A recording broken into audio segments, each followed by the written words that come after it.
artista na kapatid ko. O, magpa-picture na kayo dito habang maaga pa, o. O, ano, pasok ka na ba? Audition sa pag-aartista. Nakalike ka na ba? Like mo na yan. Jello. Potek. Nagkaroon noon ng segment ang Itbogala na tawagin nating artistahin. Ewan ko ba't naisipan ng ate ko na mag-audition daw ako eh. Sabi nga nila, pogi naman daw ako. Pare, sure ka ba dyan pare? Bakit? Duda ka ba pare? Pakis nga sa pogi pare. Kapag ka nakuha kasi sa audition, automatic may 5K ka. Sa oras na yun, ang laking halaga na nun. Total high school pa lang naman din ako that time. Actually, kahit ngayon, malaki na yun eh. Mama, sasali ako sa artistahin. Alis na namin bukas. Oh, galingan mo anak ha. Nakaw, pag naging artista ka, yayaman na tayo. Makakakain ka na ng mga gusto mong ulam. Magkakaroon ka na ng negosyo. Bahay, lupa, itatanim sa lupa. Bubong sa puno ng tinanim mo sa lupa. Okay. So, dumating na yung araw ng audition at ang oras ng audition ay 3 PM. Since Manila pa yon at nasa Cavite pa kami, kailangan 10 nakaalis na kasi aabot ng 2 to 3 hours yung biyahe, depende sa traffic. Kinakabahan ka ba? Sakto lang. Bago kami umalis, nag-check muna ako ng requirements. Birth certificate? Check. Pamasahe? Check. Salamat kay mama na nag-sponsor. At very supportive. ID? Check. 2x2 picture? Check. Gitara? Check. Dala ko tong gitara kasi ito yung talent na ipapakita ko. A4 picture?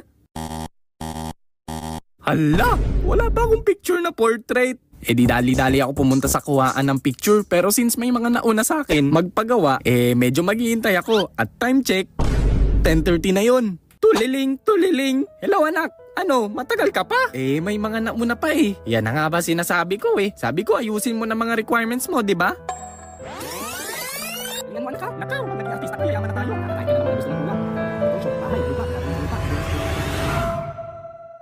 Yun po pala sabi nyo. Next na po sir, kayo na po. Nakapagpa-picture na din ako at halos inabot din akong 30 minutes kasama na yung paghihintay ma-print yung picture. Medyo nagmamadali na kami ng ate ko kasi baka malit kami. Pag mga audition talaga dapat maaga ka kasi maraming pwedeng di inaasahang pangyayari. Pwedeng matraffic, pwedeng walang masakyan, pwedeng may dinosaur tapos kalaban niya si Doraemon. Pero nakasakay naman kami agad kaya ayos lang. Habang nabiyahe kami sa bus, medyo kampante pa ako. Kinakabahan lang ako sa talent ko kasi hindi ko masyado na-practice. Alam mo na ba yung sasabihin mo doon? Siyempre. Sige nga, sample. Ako po si Cavite. Nakatira sa Jello. Bali-baliktad na. Halatang kinakabahan ka. Sense of humor tawag dun. Toasted siopaw, ma'am. After ng 1.5 hour na biyahe, bumaba kami para maghanap pa ng masasakyan ng jeep. Iba na kasi ata yung ruta noon. Habang hinahanap namin yung terminal, meron kami nakasalubong. Ate, kuya, bili na kayo na itong keychain. 20 lang, kailangan kasi ng panggasto sa anak ko. Basta ang dami niyang sinasabi tungkol sa hirap ng buhay nila at parang naaawa na ako ng sobra. Kuya, saan po ba yung sakayan papuntang Itbogala? Doon tapos pwede din dito pero mas okay doon. Ma'am, baka naman bili na kayo. Binigyan ng ate ko ng 20 si Manong kasi since napagtanungan din naman siya tulong na din yun. Pero ewan ko bakit binigyan ko pa siya ng 20 pa kasi sobrang naawa talaga ako sa kanya. Ano ba yan? Mali naman yung tinuro niya sa sakayan Doon tayo sa kabila Ay, ganun ba? Nabudol na ba tayo? Report natin sa pulis. Mamang pulis, yung 20 namin, nabudol. Pero feeling ko talaga nabudol ako nun. Shoutout kay Manong na parang bihasa magmakawa. Nakasakay kami ulit mga bandang 1 na. Mabilis lang yung biyahe kasi wala naman traffic. Kaya nakarating kami medyo maaga pa. Kuyang guard, dito po ba yung audition sa artistahin? Ay, mamaya pa ma'am, maaga pa. Balik kayo mga 3 PM. Fill-upan nyo na lang po muna tong papel tapos bigay nyo pagpasok nyo mamaya. Kain muna tayo para di gutom mamaya. Bale, ilang minutong lakaran lang kasi may Jollibee doon. Baka naman, Jollibee, isang manok lang. Habang nakain kami, pinilapan ko na din yung papel para wala na akong aalahanin pagbalik doon. Maya-maya lang, dumating na yung oras ng audition. Pagdating namin doon, ang daming mga nakapila na.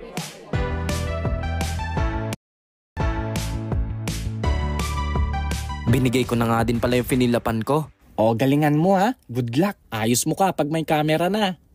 Ganito. Pinapasok na nga kaming lahat doon. Yung nilalakaran namin, parang papasok sa sinehan pero mas mahaba. Basta, ang gagawin ko, magpapakilala, sasabihin ko anong talent ko, tapos magigitara ko, tapos makukuha na ako, tapos artista na. Okay, game. Okay, I'm okay, I'm fine. Kenchan.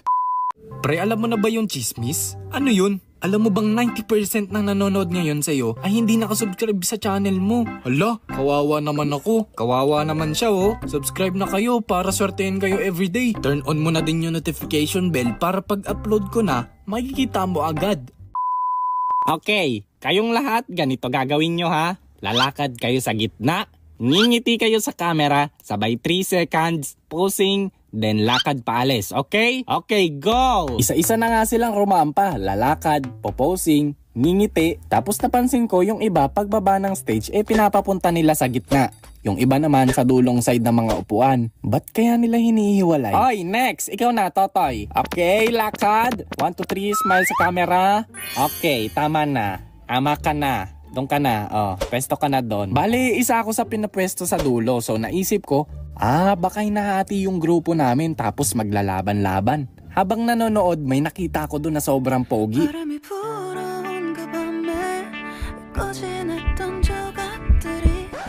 Sabi ko, ay sure na makukuha na to. Magkakaalaman na lang kami sa talent namin. Okay, so tapos na yung screening. As you can see, may mga tao sa side na to at dito. Etong mga nasa gitna ay yung mga pasok para sa next round. At ito naman, congrats kasi makakauwi na kayo. Oh, galingan mo anak ha? Nakaw! May sasabihin mo doon. Siyempre. Sige na, sample.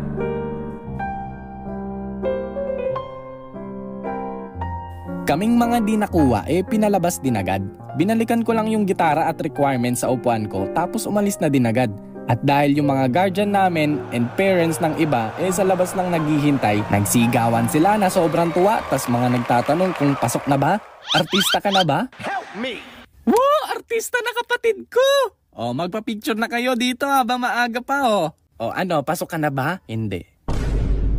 Actually, sobrang lungkot ko nun kasi imagine, tinignan lang yung ngiti namin ng 3 seconds sa dami ng requirements, preparation at talent na pinractice mo, kung hindi maganda yung ngiti mo, wala din pala. Ayos lang yan, baka di ka talaga sa pag-aartista. Hanggang sa bus pa uwi, sobrang sad boy ko nun. Kulang na lang magpatugtog ako habang nakadungaw sa bintana Nanghihinayang ang puso ko.